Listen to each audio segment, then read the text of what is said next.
근육도 만들고 체지방을 몇 배로 더 빠르게 감량할 수 있는 매우 효율적인 방법을 추천드리고 있습니다. 그래서 제가 항상 추천하는 다이어트 방법은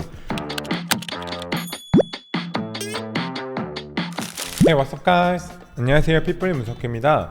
러닝머신과 자전거는 다이어트하면 정말 빼놓을 수 없는 대표적인 유산소 운동 기구이지만 운동 강도에 따라 탄수화물을 주 에너지원으로 사용할 수도 있고 지방을 주 에너지원으로 사용할 수도 있어요. 진짜 심지어 심박수와 호흡량에 따라 소비 칼로리에도 큰 차이가 있습니다. 이번 시간엔 러닝머신과 자전거를 비교하여 체지방이 잘 타는 심박수까지 제가 차근차근 알려드리도록 하겠습니다. 사실 칼로리 소비량, 조금 더 정확하게 말하자면 지방 대사를 측정하기 위해서는 호흡율을 알아야 해요. 호흡율이란 운동 중 탄수화물이나 지방이 에너지 대사에서 얼마나 쓰이는지 평가하는 비치매적인 기술로 이산화탄소 생성에 대한 산소 소비량의 비율입니다.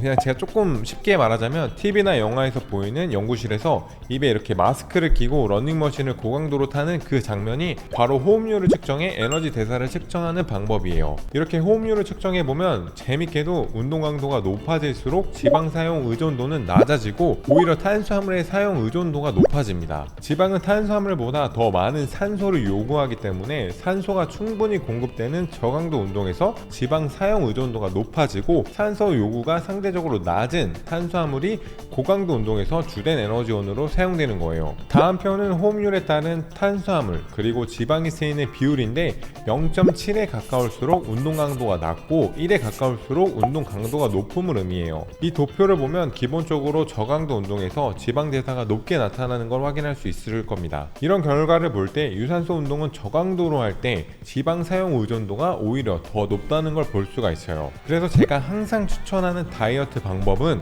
고강도 근력 운동으로 탄수화물을 먼저 고갈시키고 저강도 유산소 운동으로 지방 연소를 하면 근육도 만들고 체지방을 몇 배로 더 빠르게 감량할 수 있는 매우 효율적인 방법을 추천드리고 있습니다. 그럼 유산소 운동은 러닝머신과 자전거 중 어떤 운동이 더 살을 많이 빼게 해주는지 알아보도록 할게요. 2016년에 자전거와 러닝머신 운동 시 소비되는 에너지 대사를 비교한 연구가 있습니다. 대상자는 20대 초중반의 젊은 여성들이었으며 대상자들은 가볍거나 어느 정도 힘든 강도로 운동을 했어요. 조금 구체적으로 설명하자면 운동 자각도 11, 13, 15에서 러닝머신과 자전거를 탔습니다. 그 결과 자전거에 비해 러닝머신 운동 시 더 높은 지방 대사가 나타났어요. 운동 자각도는 유산소 운동의 힘듦을 확인하는 주관적인 척도인데 일반적으로 운동 자각도에 10을 곱하면 심박수를 계략적으로 추정해 볼 수가 있습니다. 심박수 110에서 150 사이의 심박수는 저강도에서 중강도 사이의 운동이라고 볼 수 있고 그래서 중강도 미만의 항정 상태에서 유산소 운동을 할 때 러닝머신이 자전거보다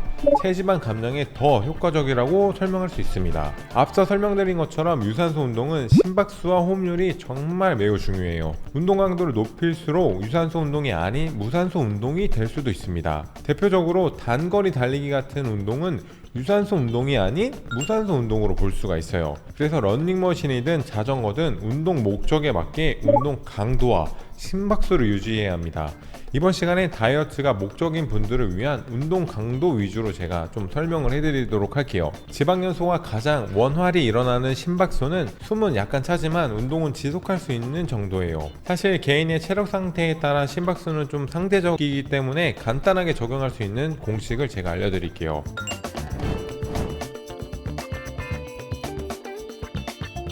이처럼 심박수를 계산했다면 조금 번거롭더라도 스마트워치를 차고 적정한 심박수가 유지되고 있는지 체크하며 운동하시는 걸 추천드릴게요. 그런데 만약 스마트워치가 없다면 너무 염려하지 마세요. 제가 방법을 알려드릴게요. 엄지와 중지 손가락으로 요골 동맥을 척진하면 운동 중 맥박수를 알 수 있습니다. 안정시보다 운동 시 맥박은 더 힘차고 많이 뛰기 때문에 정말 어렵지 않게 누구나 확인할 수 있어요. 요골 동맥에 손을 6초 동안 대고 맥박수를 체크하고 10을 곱하면 1분 동안 뛰는 심박수를 추정해 볼 수가 있습니다. 만약 목표한 심박수보다 낮게 운동하고 있다면 조금 빠른 속도로 걸어보시고 그 반대라면 속도를 좀 낮추고 운동하는 시간을 조금 더 늘려보시길 추천드릴게요. 그렇다고 다이어트를 위해 무조건 러닝머신을 타라는 건 아니에요.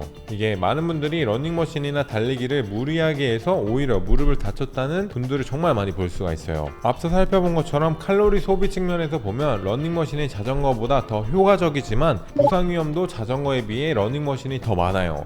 특히나 체중이 많이 나가는 분들의 경우 러닝머신에서 달리게 하는 걸 저는 전혀 추천드리지 않는데, 무거운 체중으로 달리게 되면 무릎에 매우 강한 충격을 줄 수 있기 때문이에요. 뛰지 않고 걷는 것 또한 과체중인 분들에게 무릎에 부담을 주기 때문에 권장드리진 않습니다. 이런 분들은 자전거처럼 앉아서 체중을 분산하는 유산소 운동을 훨씬 더 추천드립니다. 그래도 자전거는 나에게 맞지 않다, 자전거 탈 상황이 아니다 하시는 분들을 위해 ACSM에서 추천하는 지침을 제가 첨부할 테니 참고해주세요. 네, 오늘 제가 준비한 영상은 여기까지고요. 영상을 보시고 도움이 되신 분들은 좋아요와 구독 부탁드리겠습니다. Thank you guys.